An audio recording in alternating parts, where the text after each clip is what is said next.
আজকের এই বিশ্লেষণে আমরা কথা বলবো মানুষের মনের খুব গভীরের, খুব নিভৃত কিছু অনুভূতি নিয়ে। মানুষের মনস্তত্ত্ব, না বলা বেদনা আর অদ্ভুত কিছু আকাঙ্ক্ষা। চলুন খুব কাছ থেকে অনুভব করার চেষ্টা করি ফয়জুল ইসলামের লেখা ঘুম ও তৃষ্ণা নামের এক অন্যরকম সাহিত্যকর্মকে। একবার ভাবুন তো, কিছু কিছু তৃষ্ণা আছে যা জল খেয়ে মেটে না, কিছু কিছু ক্ষুধা আছে যা ভাষায়ও ধরা যায় না।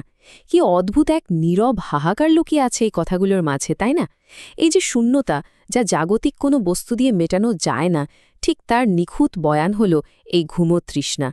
আর সব্যসাচী হাজরার করা প্রচ্ছদটি যেন বইটির এই বিষণ্ণ গুমোট আবহের সাথে একেবারে মিশে গেছে। শুরুতে প্রচ্ছদার নাম দেখিয়ে যে কারো মনে হতে পারে এটা হয়তো কোনো দীর্ঘ উপন্যাস, কিন্তু বইটি হাতে নিলেই এক দারুণ চমকের মুখোমুখি হতে হয়। আসলে এটি একটি ছোট গল্পের সংকলন, আর সত্যি বলতে এই অপ্রত্যাশিত বিষয়টা পড়ার অভিজ্ঞতাকে আরও জোরালো করে তোলে। এখানে শুধু একটা টানা গল্প নেই, বরং খণ্ড খণ্ড অনেকগুলো জীবনের খুব অন্তরঙ্গ মুহূর্তকে আমরা দেখতে পাই। এই ছোট গল্পের ফরম্যাটটি যেন মানুষের বিচ্ছিন্ন একা জীবনেরই এক নিখুঁত রূপক। অধ্যায় ১, ঘুমের আশ্রয়, নামকরণের গল্প। একদণ্ড শান্তির ঘুমের জন্য মানুষ ঠিক কত দূরে যেতে পারে? প্রশ্নটা একটু ভাবায়, তাই না? যাদের রাতের পর রাত ছাদের দিকে তাকিয়ে নির্ঘুম গাটে, ওষুধের সাহায্য নিয়েও যারা ঘুমোতে পারেন না, শুধু তারাই জানেন এই প্রশ্নের ওজন ঠিক কত ভারী।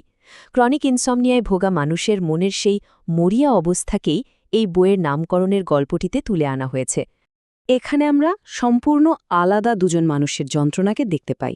একজন মাহবুব, যার স্ত্রীর সাথে বিচ্ছেদ হয়েছে বহু বছর আগে, আর সে বিচ্ছেদের পর থেকে সে নির্ঘুম। অন্যদিকে সাইকা, সেও ক্রনিক ইনসমনিয়ায় ভুগছে, খুঁজছে একটুখানি ঘুমের আশ্রয়। এই দুই অচেনা মানুষের পরিচয় হয় হুট করেই। সবচেয়ে অদ্ভুত আর সুন্দর বিষয় কি জানেন? তারা একে অপরের কাছে কোনো প্রেম বা রোম্যান্স চাইছে না। তারা শুধু দিনক্ষণ ঠিক করে একসাথে ঘুমাতে চায়। কোনো চাওয়া পাওয়া নেই, শুধু নিশ্চিন্তে একটু শান্তির ঘুম। মানুষের বিশ্রামের প্রতি এই যে নিখাদ মানবিক তৃষ্ণা, তা সত্যিই বুকটা ভারী করে দেয়। অধ্যায় ২, শোক ও অরণ্য, মিথ এবং প্রকৃতি। ব্যক্তিগত শূন্যতার গল্প থেকে বেরিয়ে মাছরাঙা নামের গল্পটিতে দারুণ একটি গ্রিক মিথের ব্যবহার করা হয়েছে, আলসিওনির মিথ। ইজিয়ান সাগরে স্বামী সিক্সের সলির সমাধির পর আলসিওনির বুক ফাটা কান্না আর প্রার্থনায় দেবতারা তাদের দুজনকে মাছরাঙা পাখিতে রূপান্তর করেন। কেন জানেন? যাতে তারা মানুষের জীবনের এই ভারী শোক থেকে অন্তত মুক্তি পায়। এই মিথটি এখানে একটা অসাধারণ রূপক হয়ে ধরা দিয়েছে।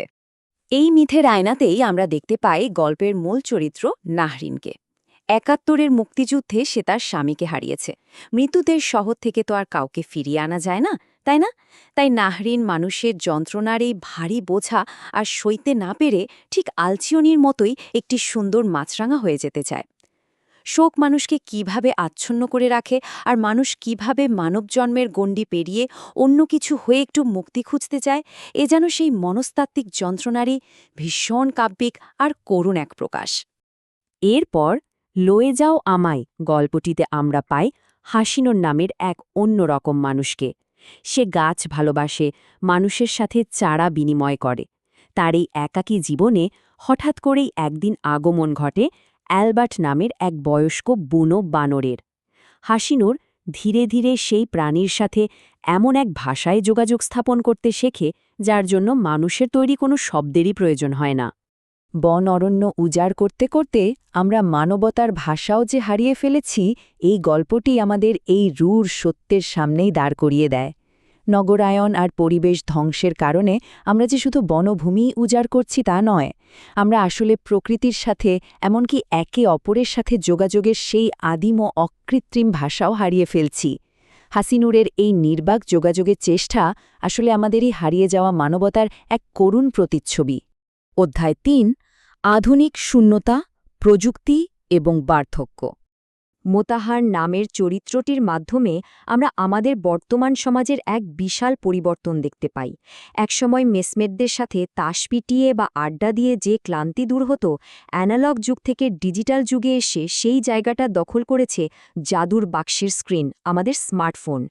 সবাই এখন এক ঘরে থেকেও যেন সম্পূর্ণ আলাদা দুনিয়ায় বাস করে, এক অদ্ভুত স্ক্রিনের বন্দিদশায়। প্রযুক্তির কাছে আমরা কিভাবে বন্দী হয়ে পড়েছি, আর সারাক্ষণ সংযুক্ত থাকার ভান করে আমরা আসলে কতটা একা হয়ে গেছি, গল্পটি যেন তারই এক নীরব নস্টালজিক সমালোচনা। প্রযুক্তির পাশাপাশি মানবদেহের এক অনিবার্য বন্দিদশার গল্প উঠে এসেছে যৌবনের শোকগাথায়। ৬০ বছর বয়সী জলিল, বয়স বাড়ছে, শরীরের রোগবালায় বাসা বাঁধছে, আর অসুস্থ স্ত্রী তার শারীরিক চাহিদা মেটাতে অক্ষম, কিন্তু তার মনের ভেতরের বাসনাগুলো যেন এখনও অবাধ্য যুবক। শরীর আর মনের এই যে করুণ অসমতা, মানুষের যে অসহায়ত্ব, লেখক এখানে তা অত্যন্ত পরিণত এবং সংবেদনশীল দৃষ্টিভঙ্গি থেকে তুলে ধরেছেন। বার্ধক্য যে কতটা অস্বস্তিকর এবং একই সাথে কতটা করুণ হতে পারে, তাই গল্প চোখে আঙুল দিয়ে দেখিয়ে দেয়। অধ্যায় ৪, জীবনের খণ্ডচিত্র, মানুষের মনস্তত্ত্ব। একটু খেয়াল করলেই দেখবেন ইনসোমনিয়া, একাকিত্ব, শোক, প্রকৃতি হারানো, ডিজিটাল বন্দিদশা কিংবা বার্ধক্য এগুলো শুধু কোনো গল্পের বিচ্ছিন্ন বিষয়বস্তু নয়। এগুলো আসলে মানুষের মনস্তত্ত্বের গভীর অবস্থার এক একটি স্তর, আকাঙ্ক্ষার এক একটি বুনন। এই প্রতিটি বিষয় আমাদের সমাজের, আমাদের চারপাশের চেনা মানুষের জীবনেরই এক একটি খণ্ডচিত্র, বা যাকে আমরা বলি স্লাইস অফ লাইফ। প্রতিটি গল্প যেন আমাদের খুব কাছের কোনো মানুষেরই না বলা কথা। এই পুরো বইয়ের সবচেয়ে গভীর উপলব্ধিটি সম্ভবত লুকিয়ে আছে নামকরণের গল্প ঘুম তৃষ্ণাতেই। কখনো কখনো মানুষ খুব বড় কোনো অর্জন চায় না, কোনো মহৎ প্রেম বা রোম্যান্সেরও প্রয়োজন হয় না।